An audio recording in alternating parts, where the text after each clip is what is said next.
outside the research. In my capacity as a teacher, I'm like, sure, man. In the classroom, it's just me and my learners. Who's going to see that I'm not speaking English only? So this is what we do, guys. When we are discussing a concept, we can use any language, right? So when we're discussing, we can use any language, but then when you're writing in English. Because my fear was, if I don't teach you this English, when the exam comes, so what we did is we would discuss in any language. So when they give me, remember I was that teacher, they give me an answer, I'm like, English only in my class, right? And then now I'm that teacher, I was like, oh, okay, that makes sense to you in that way. Okay, let's work with that. Right? So now we can use any language. And then that's when I saw a change in my grade 2 learners. They started being interested when it comes to writing. Their confidence, it developed. And for me to even start this writing change, it's because they were writing me like so many cards, guys. Sweets, you know, grade 2 is so sweet. They're giving you sweets, they're giving you cards, they're interested in writing now. So I'm like, okay, this is a chance for me, right? So we can use this for learning. So we have this writing journey. Can I just tell you how I made this book? What I did, I took a colored paper, I took 2 white papers, folded them, and stapled them on the side. They have a book, they're writing their own story. So I just chose one story that I'd like to read to you guys.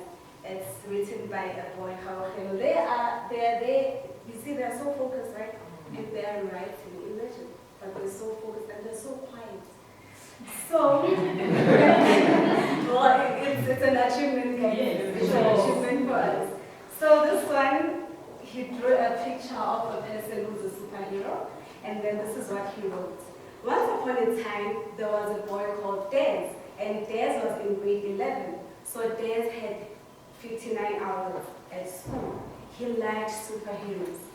And Des has his own room. His father is a mechanic, and that mechanic is spelled correctly, guys, like grade 2. They got it. And then he has 8 TV and 8 computers. His family is rich. Was I not happy? I was. I'm like, wow, this is beautiful. This is actually great, right? And then I'm like, okay, since translanguaging is already happening in my class, I want to see if the results that I'm seeing in my class, is it because of the translanguaging or is it because it's just maturity? You know that when you're working with foundation phase, there's a point where they get to mature and time also makes a difference, right? Which gave that to my study. Now let's talk about my master's study, right? So I think a social problem that we know is that the learners are not reading at the expected level, right? And then what happens is the mother tongue policy in South Africa, we say that from grade 1 to grade 3, we teach you in your mother tongue, and then from grade 4 upwards, we are teaching you in FAR, which in most cases is English, right? So what happens is when we're in grade 1, remember we are teaching them to read, but when they get to grade 4, they need to read to learn. Right? So when they get there, they struggle a lot. Research has shown that they struggle a lot. So I'm like, okay, there is me as a researcher, there is this social problem. What am I going to do? So there is Ubuntu Translanguaging, which was done by my supervisor for PhD, but he did it in the grade 4 classroom. And when you look for research in South Africa, there is not much. So I'm like, okay, as a researcher, I can fill in that gap. So I'm going to do a research in formal school, and I'm going to do it in the foundation-based classroom. So that's what my study is about. And then, so what I want to see, right, I want to see the impact of Ubuntu Translanguaging. Does it improve reading proficiency or it doesn't? And what I'm also going to do is to look at the reading development before the intervention and after the intervention, which is the Ubuntu Translanguaging intervention. And then I also want to look at the reading levels between the two groups, which I'm going to talk more about when we get to methodology. So the things that I looked at briefly what causes these literacy failures. So it includes classrooms that are overcrowded. It also includes the reading strategies that are implemented without effect, right?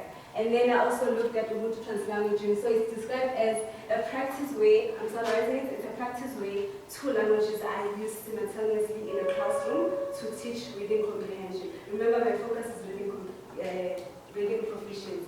So when you see Zinhle Nxumalo, reading proficiency. And then, so I also looked at the formation of the former Model C schools. Like, we know that before the Model C schools, it was white only, which is something it's not only one. Right? And I also looked at the monolingual bias. Do you know what a monolingual bias is? So it's something that Ms. Nxumalo was doing when she was saying, this is my classroom, we only speak English in this class. Or this is my classroom, we only speak Zulu. That is monolingual bias. And also how other researchers have seen, when Sing is also was doing research in foundation phase. So what she found out is that the teachers were saying the learners are actually, because they are multi-languages. See what happened when we were speaking, when Mem was giving us a lesson and we were answering in Zulu and Matbat. So other teachers see that as an obstacle. It means you don't understand what I'm teaching because you're not speaking the language that I'm speaking.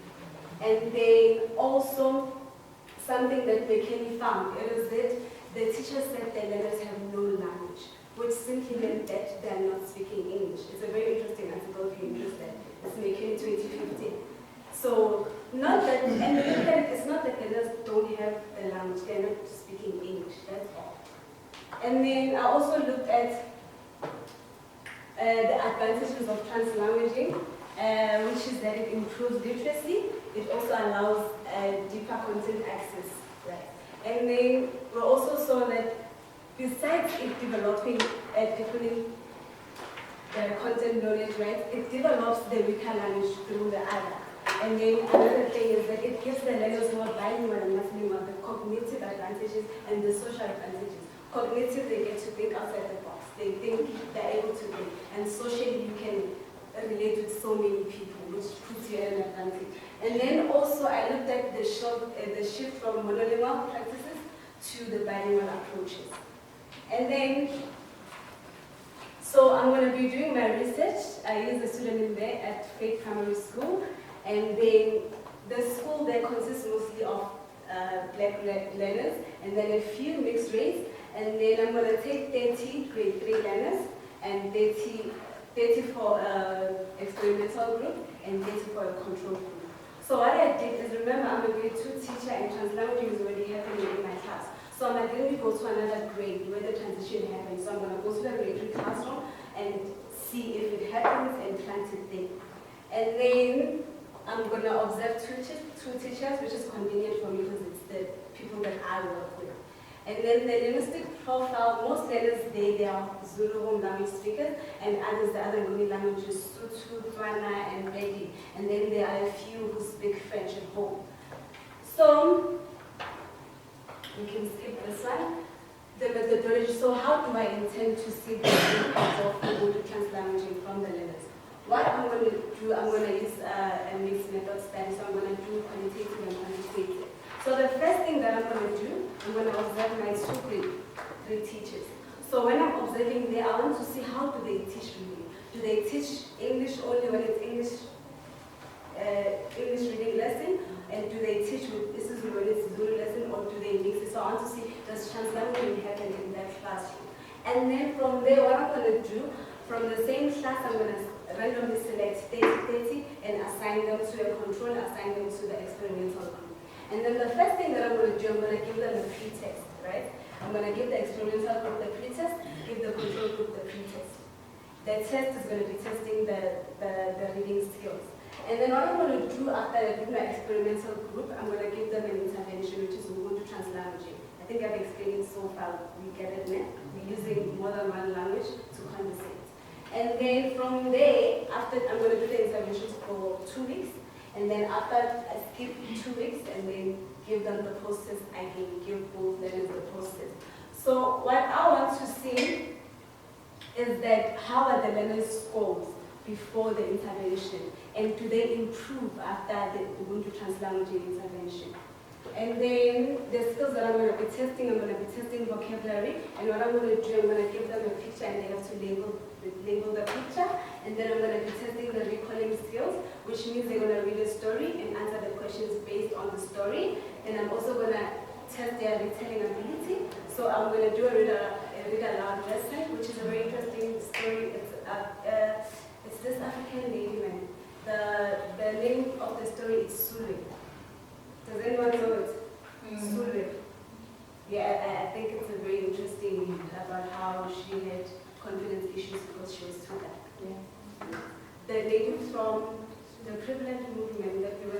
all of us last year? The what? The movie that we want to watch last year. Yes, thank you, Lupita. This is the that I'm going to read. And then, so how am I going to analyze my data? I'm just going to use descriptive stats to analyze the basic features. And then I'm going to use a 2 sample t-test to compare if the mean difference is really due to the intervention or did it just happen by chance. And then for the qualitative, so I'm going to be using things to see how the learners retell the story and remember the story, comparing the original story to the story that the learners told me. So what I hope to achieve with this study of mine is that I inform the foundation phase language and literacy policy, also inform the teacher training, and then perhaps give premises for any new research that might arise from this study. And then I have the references if you're interested to go and read. And also, thank you so much. Yes.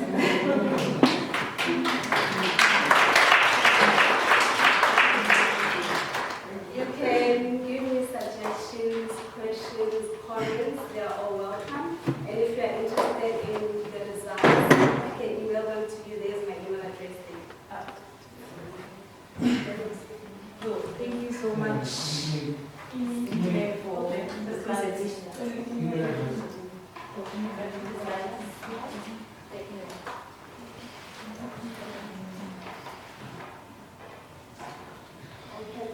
Yes. Thank you very much for the proposed study. It's quite adventurous because we know that Model C schools tend to be no-logo areas in terms of research, mainly because of the policies that they tend to adopt.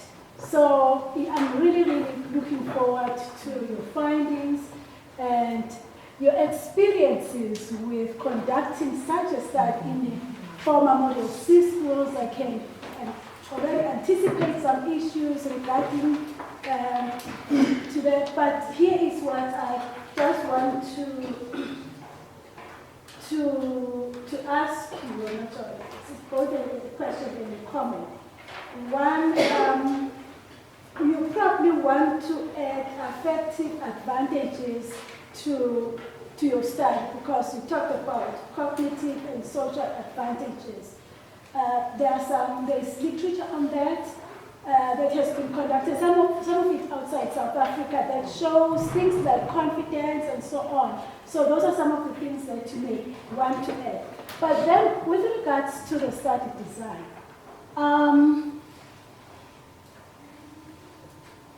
where are you going to conduct your research? Okay, let me put it this way. Are the schools where you're going to conduct the research the same schools or the same school, let me say the same school where you're teaching? Yes. Okay.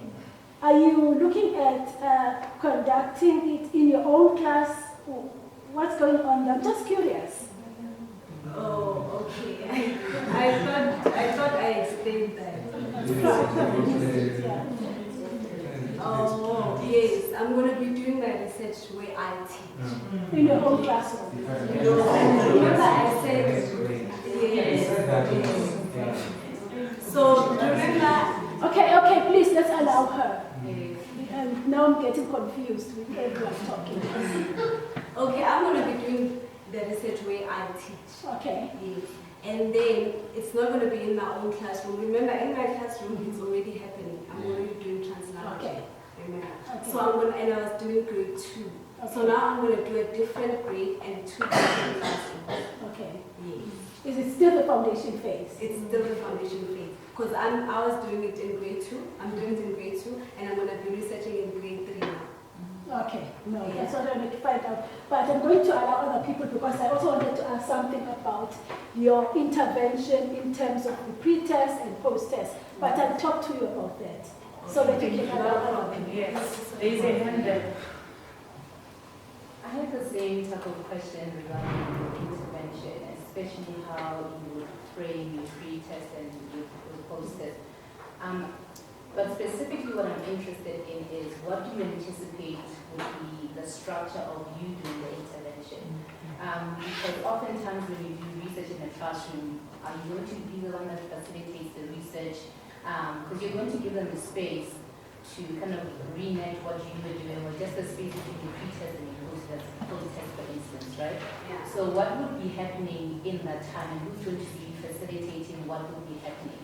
If you're going to be the researcher who's doing the facilitation of the actual intervention, are you going to be training the actual teacher of that grade 3 class, your experimental group, for instance, to enact in your absence, or what is the structure? That's what I'm trying to figure out, as far as then how would you then contain, because you're doing a mixed method, right? Yeah. So then how would you then explain any other extraneous variables that you might come across in your experiment as far as the pre and post are? So I want to know what's happening with your intervention. So how are you containing your intervention in your experimental group? Who is facilitating the intervention? What is the role of the actual teacher for the experimental group? And how are you going to account for that? Okay. Thank you for that. So remember, I'm the researcher, so I'm the facilitator. And I'm not going to be doing it full time. Remember, because I'm also working. So what I'm going to do is I've explained the pre-test and the testing the reading skills, right? So I give the experimental group and the control group. And then during my intervention, remember, open to translanguaging, we use it to teach reading comprehension. Okay, So for practice. Is yes. that what you're doing? Yes. So what we're going to do is we are reading a story in English, and then we discuss it. And when we're discussing it, we're discussing it using like the Nguni language, the Zulu, Tswana, Xhosa, right? But the output, remember guys, in translanguaging, the input, the languages, when we are discussing, that's when they interfere with each other. But the output is given in one language. So what we are doing, we are discussing using these different languages. We are getting to understand what we are talking about, right? And then output, we want to see if they understand what they're going to do. I'm going to have charts where, say maybe we are reading the Sule story, right? After reading the story, we are discussing it. What did you like about the story? What do you think about the story? So what I want them to tell me what they think about the story. Remember, as teachers, we normally have those tendencies of wanting to tell them all the time. But now I want to know what are they thinking. And I've seen that writing and drawing, that's where they express themselves. So I'm going to have chats where we can have a group thing where they can draw and show me what they think about this story. Right? And then I'm going to put they up in the wall. Remember, it's where I work. So every day when I go there in those 2 weeks, if they see something different, they're adding it. It can be a picture, it can be some writing. So that's my intervention. And I'm aware also of the maturity period. Remember, before you test, you need to give them some time. So I'm going to test them that 2 weeks, and then I give a space of 2 weeks again. I do my intervention for 2 weeks, I give a space of 2 weeks again, and then I give the post test. So what I'm asking is there going to be some form of continuation of what you have done by the actual teacher that teaches the experimental group? Remember, this is an English school. So they have, as you're saying, they've got their own policies. So everyone knows that the language of learning and teaching is going to be English. No, I think you're misunderstanding my question. My question is, so do you have the answer? No, you can continue. Okay. Am I fine to continue? Yes, yes. Yes. What I'm asking is this the intervention for the experimental group part and parcel of what will be going on when you do it in that specific classroom? Or is it an intervention that you're doing that is separate from what is going on? And then if you use your reflexivity training or whatnot, how does that then impact on whether there's an uptake of the translanguage of the room to translanguage in itself, or the sustainable impact of your intervention? That's what I'm asking. Are you doing an intervention that is part and parcel of what's going on in that classroom? Then it has space to mature, so that you have a reasonable rationale for saying that 2 weeks is enough for maturation of that intervention? Or is it something that's completely separate from what's happening in that classroom, which then does impact whether there is a maturation and there is, for instance, a need for maturation of whatever the 2 weeks that you've given, or if you need more? And how does that impact on the influence of your study, whether there's an uptake or not? Okay, I feel like I've answered you already, but let me try again. I'm not sure if I get you. But remember, I come in there as a researcher. And this is an English school, so they are not supposed. I hope there's no hope in the Oh, is it? Guys, she wants to draw. Oh man, but it's fine. I know my life. So, what is the first I'm not here to start. I'm a research psychologist, so I want to, that's why I want to understand what is the rationale behind how you're doing the intervention, and how does that then influence the uptake of the actual pedagogical practice that you claim works, right? I understand, before translanguaging, I pre-conceptualize this approach. So I want to know, have you thought about the dynamics of the actual teacher, what's happening in that classroom, because we have to preconceive all of that, because, and it's an experimental study, right? Yeah. So you have to take all of those factors into cognizance when you are designing the study, and what you preconceive would happen in that classroom. So for me, I suppose not to dissuade you or to disencourage you from doing your study, I'm trying to find exactly how you think this is going to be a sustainable impact, if any impact at all, if this intervention is conducted solely from a researcher's perspective and is removed from what is happening in the actual